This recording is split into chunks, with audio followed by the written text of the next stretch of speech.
Hello, everyone, and welcome back to another episode of Exercise is Bullshit. I'm so excited to be joined today by two friends and I guess clients. Yeah, I don't see them as much as I'd like to, but they are technically clients of ours at Reform Fitness. Rebecca and James Lockwood are joining me today. Rebecca and her husband James are longtime EOS implementers and recently wrote a awesome new best-selling book on couples called The Cohesive Couple. So I won't steal too much of your thunder, but why don't you guys say hello and then just give us a little 30-second bio on each of you as well. Okie dokie. Well, I'm from the UK, in case you didn't realize with the accent. I grew up in a little area called The Hill, which was next to Underhill, so in the back and beyond in the Lake District. Came across the States in '99, and Rebecca told me I wasn't allowed to leave at that point. So, you know, it's been an awesome journey getting being married to Rebecca. My official title is CEO of Dad Operations. So I'm the stay-at-home parent. I am the rock that holds Rebecca up and lets her do some amazing things. Um, but yeah, that's my intro, I guess. I love that. Awesome. I love that. Awesome.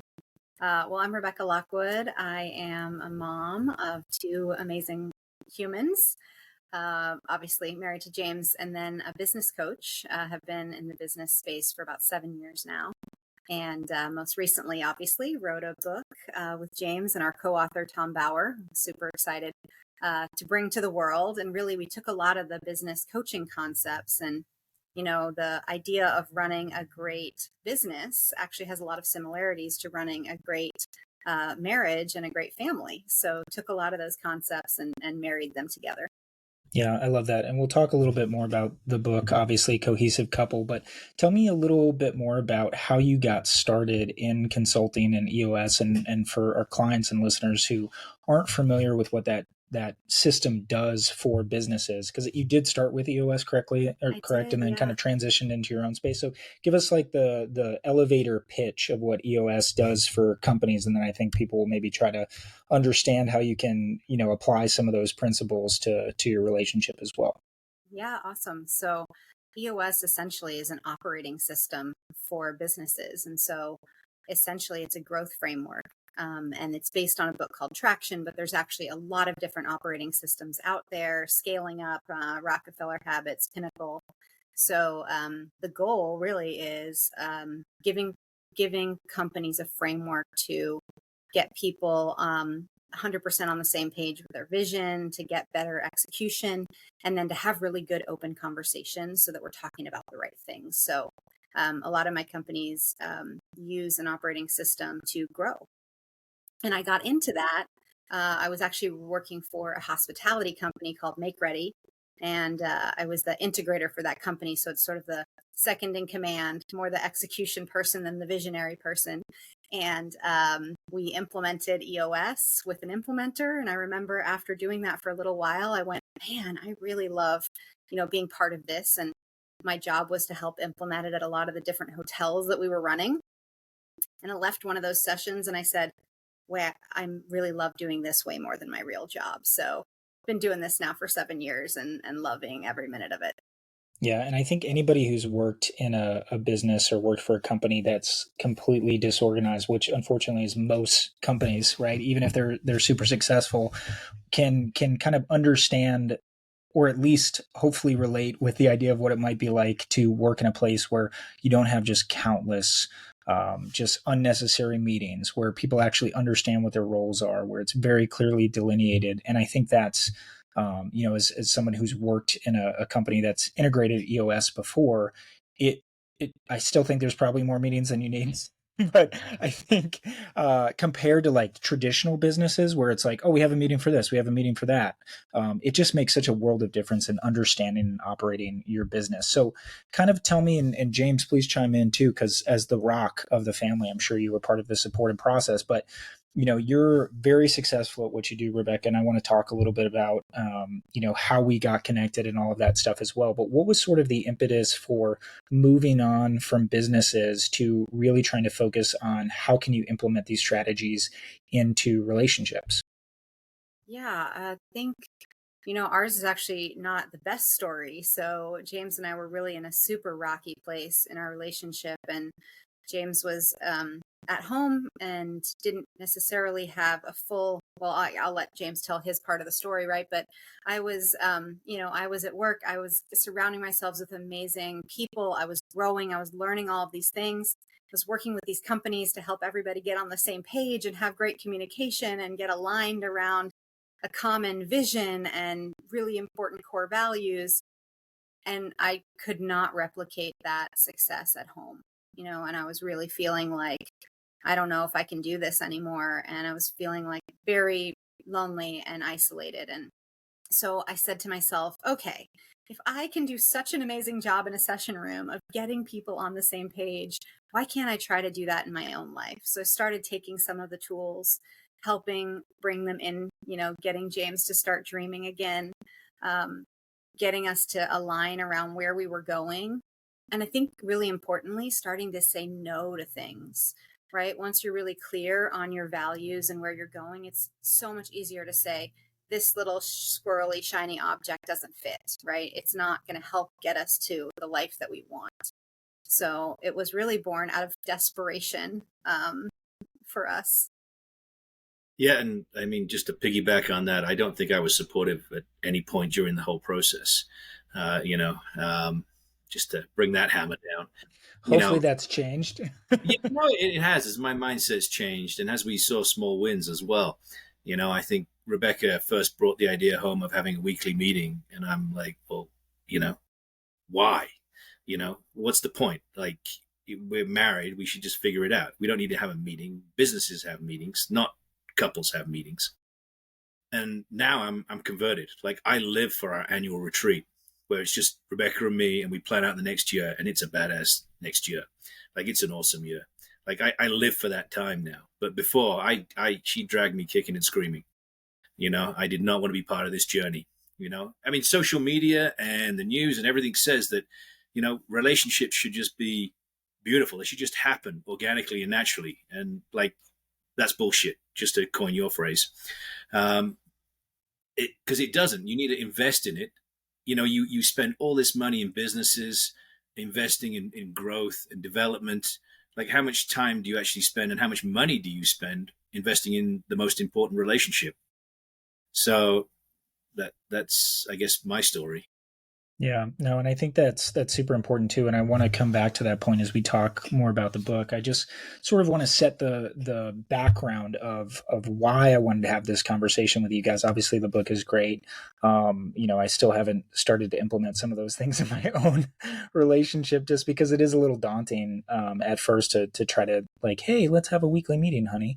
But obviously, I see it sucks. I mean, you present that to your significant other, and I was like, yeah. No. Like, I don't want any part of that. I don't need to be. But now, once you start going through the process and you start getting wins, and you really are your own limiting belief. Like, the only thing that's stopping me to getting to the point that I want is myself. I'm the biggest obstacle in my own way. So one of the reasons that I know you is actually because we started this system. And one of the things that we do is we call it a balance wheel. And, we sort of have these 8 categories that we evaluate ourselves on every quarter. And we look at, okay, what's the one thing that we're really committing to this quarter? And for me, health has always been something that's been important to me, but my health was more about healthy eating. And exercise was so hard. I would say I was going to do it, but I would never do it. Right. And I remember looking at this balance wheel going, I really want to start working out. But I knew that by myself, I wasn't going to be able to do it. So I needed somebody who was going to FaceTime me, right? Make sure that I show up and give me that accountability. But it was through that sort of reflective moment of like, I'm saying health is important to me, but I'm not actually living the actions that I'm saying are important to me. So I needed help, and I needed to figure out how to find help. Yeah, and that really transitions super well into what my next point was going to be, which is, for those of our listeners that don't know, the company I work with, Reform Fitness, we have what's called an avatar for our ideal client, and Rebecca is actually our avatar. We use her name. I know, yeah, but it's basically as a company, and this is something I think was created as part of Traction and EOS too, like identifying the people that you actually want to work with. But when we thought about what our target market was for who we want to help, it's somebody like you, right? They're driven, they're successful, passionate, but they lack an understanding and clarity on what to do in the physical space to help match the success in the personal and business life. And obviously for some business professionals too, like there might be stuff lacking in the personal life as well, right? But we become masters of certain domains, and it seems like, oh, I should be able to figure all this other stuff out. But we really want to help those people that start to understand, no, I don't have to be a master in every single aspect of my life. I should outsource this job to somebody who has committed their career to it, like somebody who is functional in business but doesn't understand the operations procedure. They come and seek you out. So she started, I think your first session was with me in 2020 during COVID. Yep. So Yeah. you found our company. Do you remember who referred you originally? Gosh, I don't. Okay. But you found us. We started virtually, and then she actually transitioned to working with Xavier. And Xavier started Reform Fitness in 2021, I believe, and stayed with them. And then once I started with Reformed, actually got to meet Rebecca again. And we've been working together somewhat consistently since then. But we've literally built the entire business of Reform Fitness around attracting more people like you, like James. Maybe not like James. We don't have a lot of stay-at-home dads, but we love working with you, right? Gotta represent. So can you tell me, you mentioned this a little bit, Rebecca, but can you tell me a little bit more about what your fitness struggle was like before you came to Reform Fitness? So I just really had no idea. I think the perception out there is, you got to run, you got to do a lot of cardio. And I was always very intimidated by the idea of strength training and weights. And so when I learned about strength training and I tried it, the fact that you can do it in 30 minutes, twice a week, I do 3 times a week, but was amazing, right? I can do it. So I could fit it into my schedule. But it was actually the first time that I really saw results was from strength training. So it was interesting. I just didn't have any background or understanding. And I also teach a class on time management with with a lot of my clients. And part of that is about energy, right? And how do you manage your energy, right? We all have the same amount of time in the day, but we don't all have the same amount of energy. And when I found so much information about sleep and strength training helping you sleep better, it was like a no-brainer for me. And James, I'd be interested to hear this too, but Rebecca, I also want to know what kind of stuff had you guys tried in the past? Because Rebecca, you mentioned mostly focusing on clean eating. James, had you experimented with different styles of strength training? Had you done group classes? Like, what did your fitness background look like? Because you guys have an awesome, well, you're not at your home right now, right? You're on the road, but you've really taken control of this like fitness lifestyle. And I remember from the first time I saw you, you had like a set of adjustable dumbbells, to the last time I trained you back home, which you're now on the road. So maybe this was 6 months ago or whatever. You guys have a leg press hack squat, and you've got a whole, multi-gym set up, and you've got tons of dumbbells now. So you've really gone all in on this resistance training piece. But what had you guys tried in the past that had maybe worked or not? I got the hack squat machine because Xavier promised me if I got that, I didn't have to do split squats anymore. That's a very good compromise. I'd showed up to the gym. I'd had buddies that we'd gone, but it was nothing consistent. I think it's the consistency of having somebody call you, and he's calling regardless of whether or not I want to show up or I don't want to show up. So it makes me be accountable. Even on the road, we're in a camper traveling around the States, and Rebecca, for her Christmas present, the kids got her a set of 55-pound dumbbells, adjustable, and a weight bench. So, we travel in style. So we have it set up out front and do the workouts out there. That's awesome. That's awesome. And I'm genuinely curious. What do you think has been the piece that's made you guys stay? Because it's been 5 years now, basically. What has made you stay and been consistent for so long with this particular routine that maybe stood out compared to things you've tried in the past? think we do annual meetings and we do quarterly meetings, together as a couple. And as part of that, health is a huge proponent, a huge part of that. We sit down and we talk about that. And because of that, because we're reviewing it on a quarterly basis, like, hey, I need to get my DEXA scan down. I need to increase my body mass, my lean mass. How do we start dialing that in? We're seeing that on a quarterly basis. So it's always there in the forefront. It's not like, you set these New Year's resolutions, you set them in January, and I think the statistics somewhere like 60% of New Year's resolutions are out the window by February. You know, with our system and what we do, every 90 days you're resetting. So even if you get off track a little bit, I always find calorie counting really tough on the Carbon app, but I know it's good for me. And every 90 days, I kind of reflect again, and Rebecca and me talk about it and like what's important. Okay, so I need to start getting better at that. That's one thing I need to dial in. Yeah, that's great to have that continual reminder. And then what about you, Rebecca, as far as like what's been the biggest impact and what's allowed you to stay so consistent in your training? So I think the biggest impact is just showing up, right? It's a lot harder to cancel. It's so much easier when you're in bed going, yeah, I'm going to get up and go to the gym, or I'm going to get up and work out, right? As opposed to like, oh, I'm getting a FaceTime call in a few minutes and I better have my butt in the gym. It's just that has been created. For me, it was, we have a tool called Who's Your Who, right? It's like, find your who for this. And for me, it was you guys at Reformed Fitness, allowing me to have a who that was going to help hold me accountable. So I think that was really impactful. And then at one point I got a little stuck in my journey, and actually Jake on your team helped me with a program. I think I did like 3 sets of 9-week programs with him. And it was amazing because he really helped me dial in what I needed to take things to the next level. So come up with some North Star habits and, make sure that I was monitoring my protein. For me, protein was a thing that I wasn't getting enough of.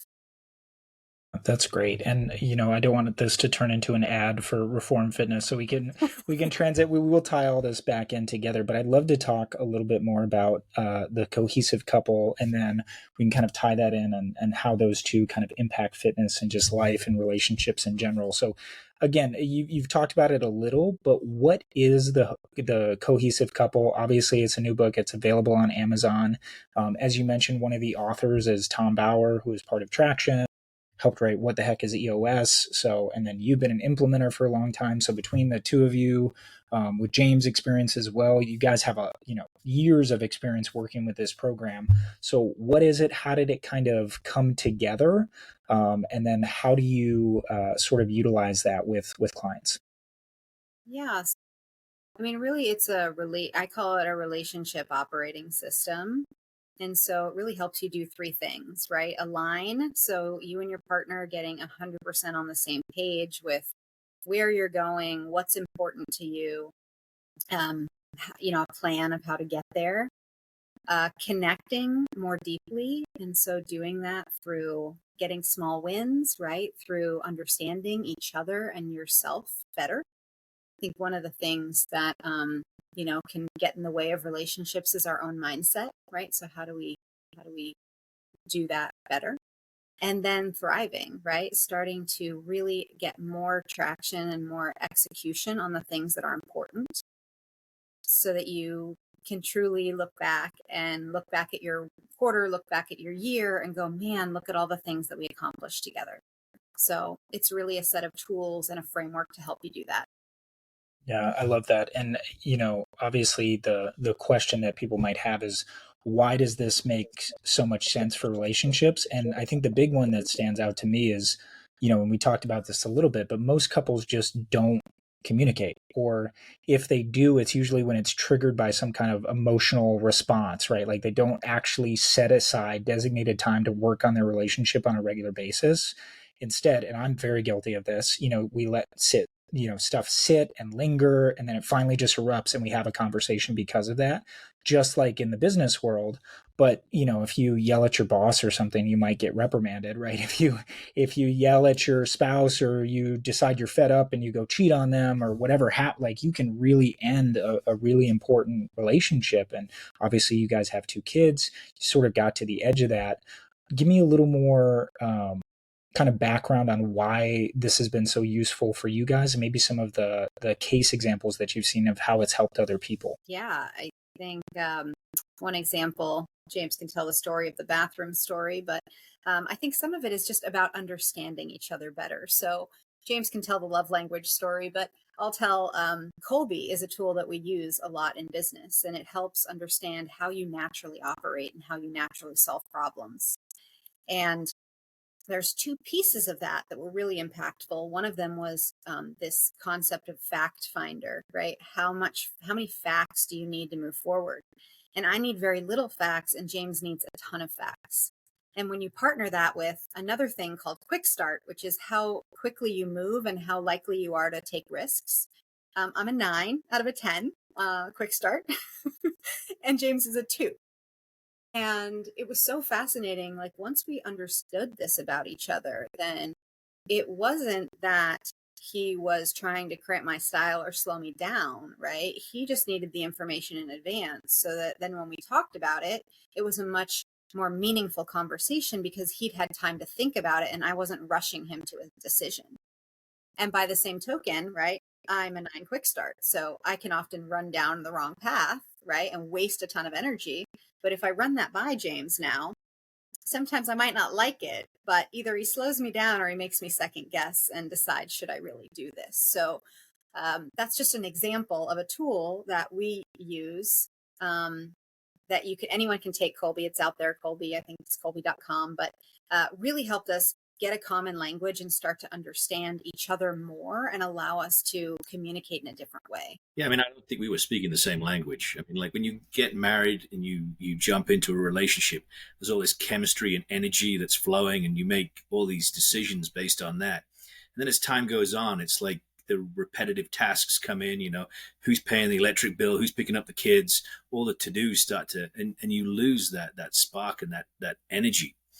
And the ability to really communicate. I found, love languages was what really opened my eyes. We do the assessment with all the couples, and a lot of people have heard about it. But I'm acts of service, and Rebecca's quality time. And I always go back to the bathroom project. We're in Dallas. Wanted to give her this great bathroom because she was complaining that when she did her hair, the mirror fogged up. So I put the fogless mirror in there, the dual vanity sink, tile floor to ceiling. Spent hours and days and weeks working on this. And all Rebecca the message she was receiving was, you don't want to spend time with me.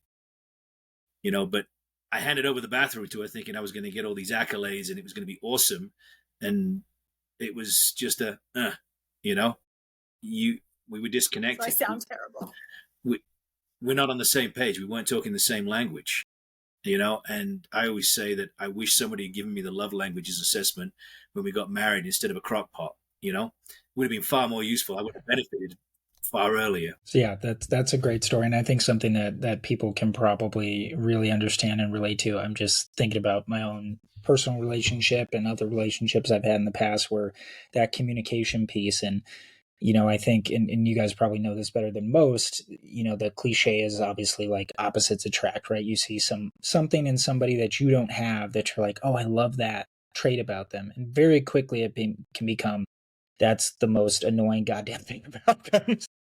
So to be actually able to understand, like, how do you channel this passion or creativity, or for you, Rebecca, that I'm very much like you, and I would say my spouse is very much like James on the, jump into action scale. So just that friction that creates of like, oh, I'm going to do this now. And it's like, well, weren't you going to do something different last week? I thought this was the thing that was going to cure everything. And now it's transitioning into something new. If people are interested in using these principles to make their relationship stronger, what is kind of the first step with that? Like, how did they get started? Besides obviously reading the book, is there more continual action that they can take, other programs that they can get involved with? I think the first step really is having that aligned vision and plan. And you can actually download it on our website, cohesivecouple.com, but for free. And it's just a really powerful tool for you to get aligned on things like your core values, right? What's really important to you? Why are you together? What's your big dream?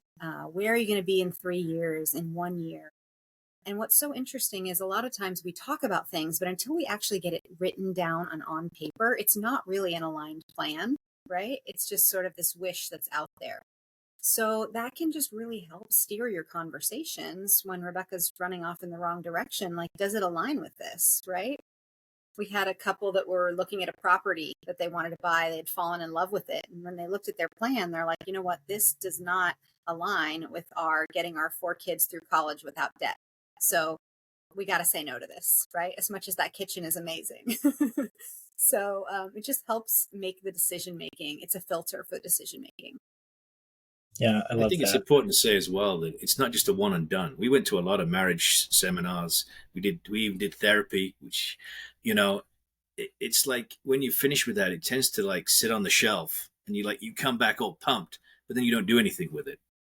I think we wanted something that was continuous and there was constant resets there, which is like every 90 days. We have couples that show up and like, we haven't done a single meeting this quarter. It's like, it's okay. We reset. We go again. It's not like you're waiting to that New Year's resolution again in January. And it's like, okay, now it's time to get on board with it. Yeah. And I I like think, to think of those like, sorry, interrupting. no, go ahead. I like to think of these quarterly meetings a little bit like, my DEXA that I do every quarter, right? It's like, all right, am I in the right direction or do I need to adjust a little, right? How was the quarter? Let's reflect on this. And it just allows you to really get clear on what's important moving forward. And how has this process improved your relationship with James, with your kids? And then what is some of the best feedback you've gotten so far from other clients and readers and how it's impacted their lives and their relationships? I mean, it saved our relationship. And, I think there's other couples that come into it and it's intimidating to come into because all the guys sit there and they're like, is this therapy? And it's not therapy. It's just, honestly, it's like, it's fun to dream together. It's fun to build out your bucket list and have set these goals. I mean, I remember the annual meeting where Rebecca, one of my goals was to visit Everest Base Camp.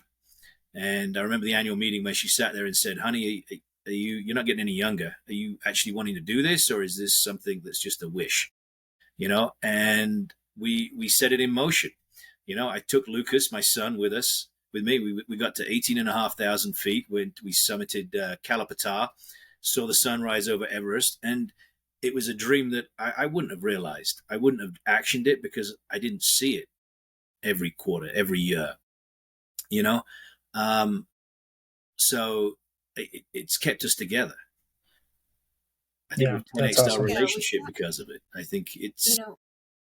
Yeah, I mean, we've got a lot of really awesome feedback from couples in our community, but I think the learning to dream or not having to worry about the how, right? We've gotten feedback from a lot of people that they didn't feel like they could dream these things, right? Because they had to have a plan for it, or they had to get caught up in how is this going to happen, or could we actually do this, right? But there's a lot of power in just putting something out to the universe, right?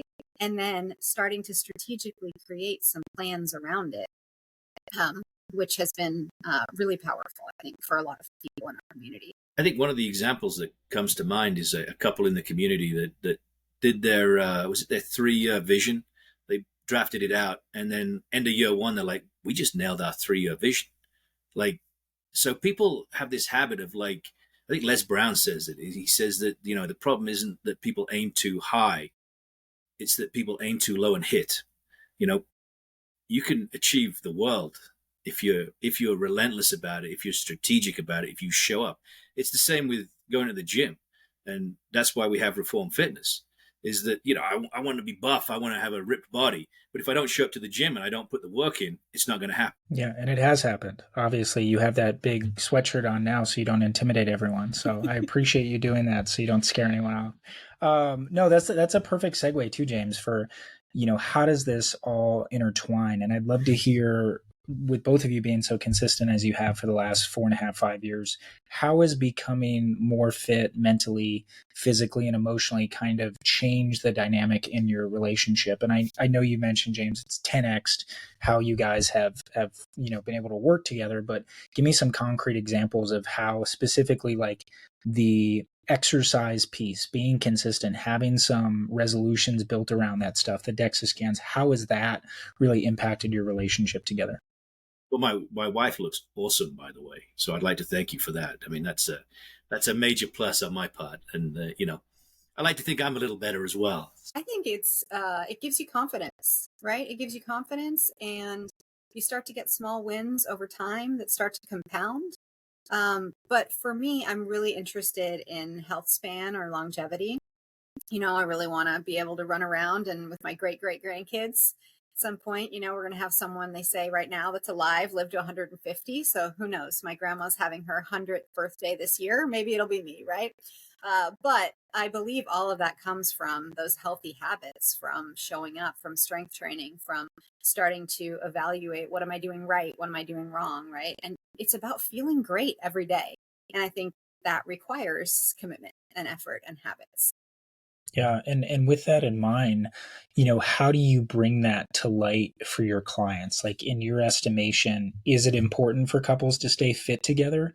Because I could imagine that it creates some friction, right? If one person is really focused on chasing maybe a body composition goal and the other person is like, "No, I'm totally happy eating Doritos and sitting on the couch." Like, is there some misalignment there? And how do you sort of frame that up for people that come in?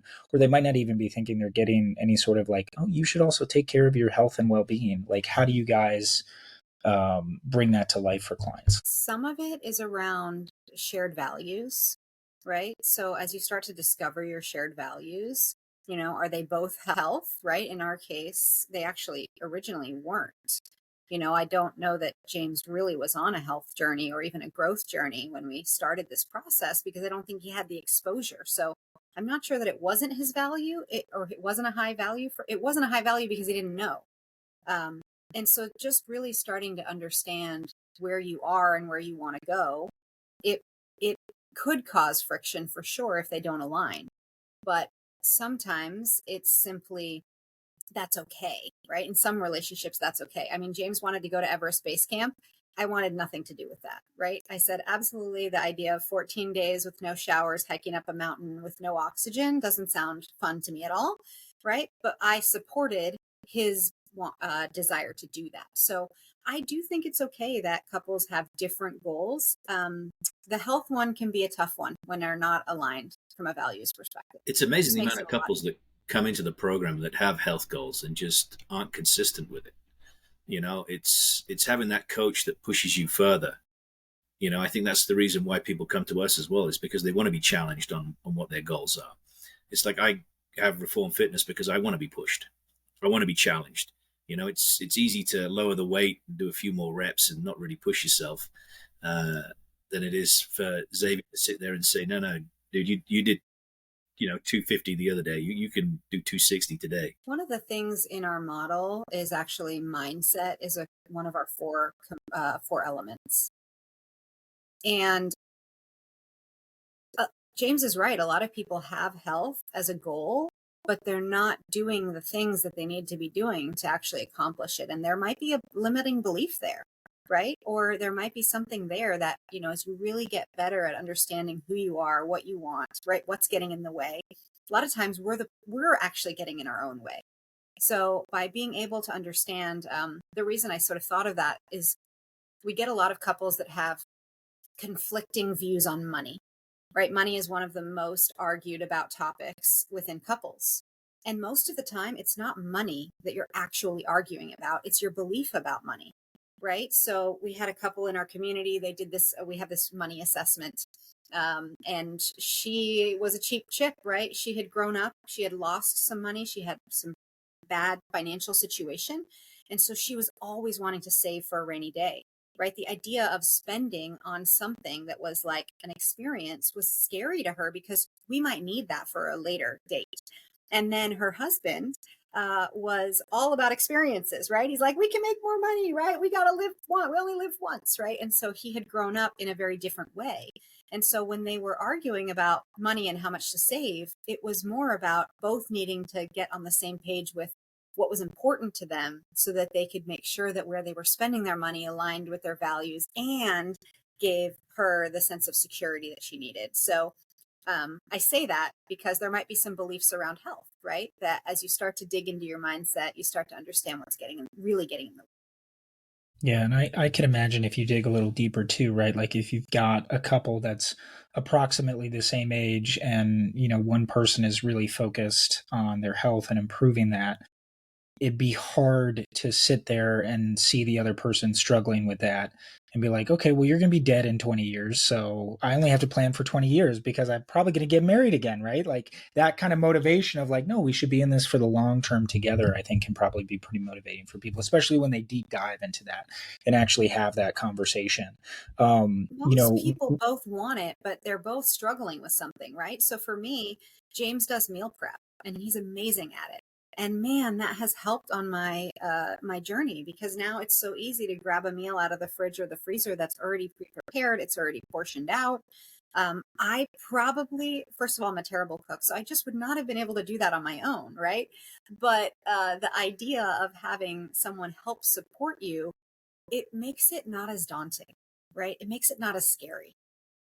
Yeah, I love that. And with that in mind of being less scary, what do you think are some of the biggest lessons you guys have learned from your workouts that you would want to share with someone who is maybe afraid of getting started or struggling with some, understanding of like, is this something that's really for me, or maybe doesn't even know where to begin on their fitness journey? Any advice that you would maybe give to someone who's in that position? Yeah, get a coach, because it's the biggest win. It's like you look at Michael Jordan. He had a great coach. Serena Williams. Any great athlete has a coach. It's the same in our program. People join our program because they want to be pushed. I'm with Reform Fitness because I want to be pushed. I want to get better day by day. And you can take the long road. You're going to get there.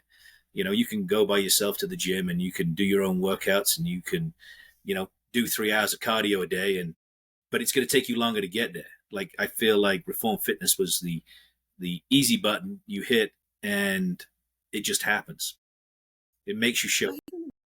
I think just try, right? You guys offer a first free workout, I think. That was all I committed to in the beginning. I'm just going to do the first free workout because someone told me I needed to do this, right?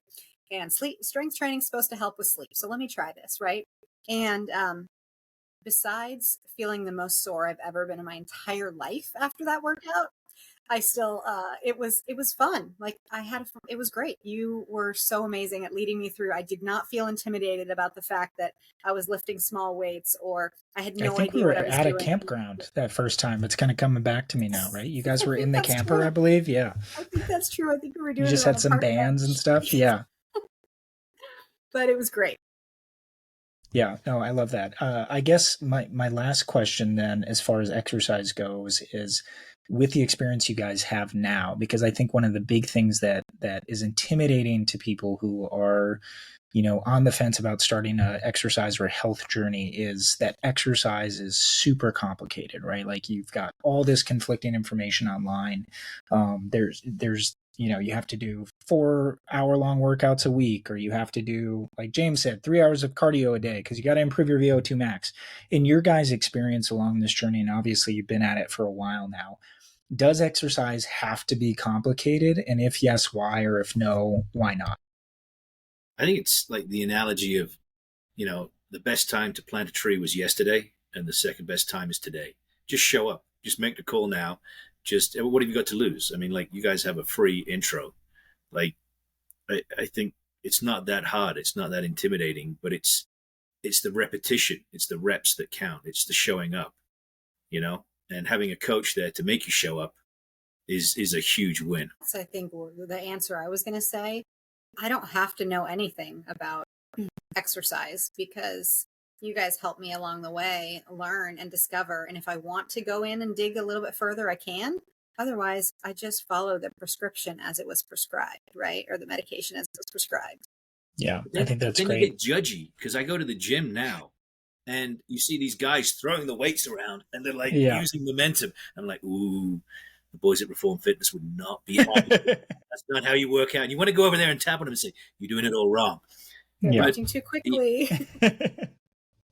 No, that's great. And I'm very guilty of that too. But you I think the biggest thing, and I didn't want this to turn into a Reform Fitness ad, so I appreciate you guys saying that. But I think the biggest takeaway there is working with somebody who's qualified or just starting, period, right? Like just finding a coach, even if it's at your local gym. And even if you do learn some of the fundamentals wrong, maybe it's not ideal, but you can level up, right? You find somebody, you get a base, you find somebody else that has more credentials, that understands maybe what they're doing a little bit better. But like you said, James, just taking that first step, actually getting started, I think is the hardest part for most people.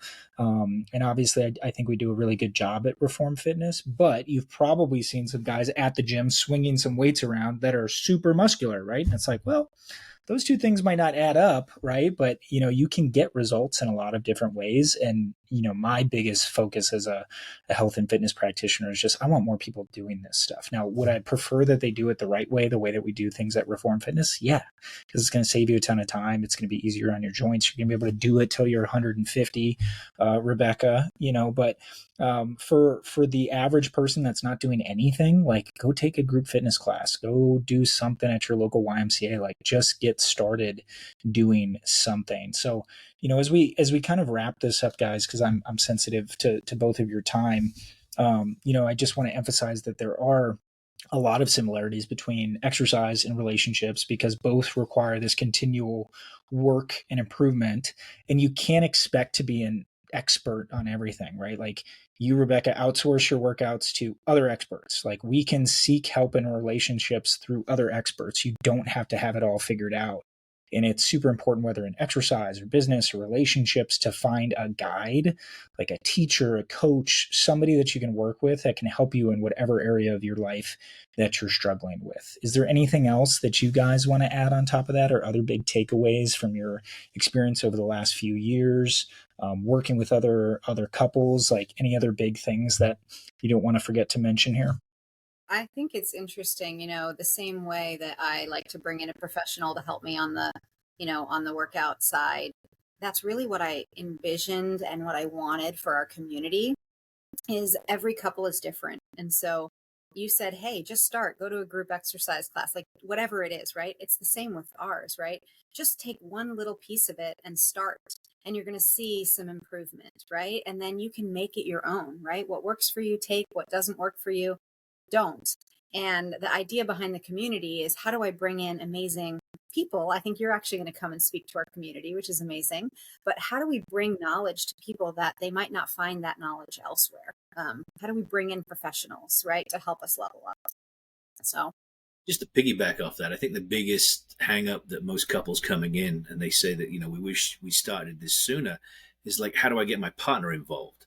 Well, you show up. It's a fun exercise. It's like you're dreaming, like, what does the next 30 years look like? I mean, that's awesome. If you want to have skin in the game and you want to plan a future that doesn't just like happen by accident, because, great relationships don't happen by accident. They happen with investment. Schedule the time and invest. Yeah, that's great. And if somebody's interested in learning more about the cohesive couple and wants a great foundation for their relationships, what would be the most logical next step for them? Because you mentioned taking some stuff and going from there. You obviously have some resources available on your website. Is that correct? yeah, we do. At cohesivecouple.com, for under the resources tab, there's several free tools that you can download. Our first 3 chapters of the book. And it's just really the basic tools that can help you to start to get traction. So that vision and plan that we talked about, that weekly sync meeting, bucket list, just some fun things that you can start to take in bite-sized chunks at your date night or, when you're having coffee in the morning. So just that would be the best way to start. Or you Yeah, could book and a call as well. We do a discovery call, jump on a oh, call with nice. us and we'll map it out for you. It's not hard. It's just you just need to show up. It's like the gym. Yeah, yeah, and I would recommend everybody check out the book as well. The Kindle version's only like $10 or something.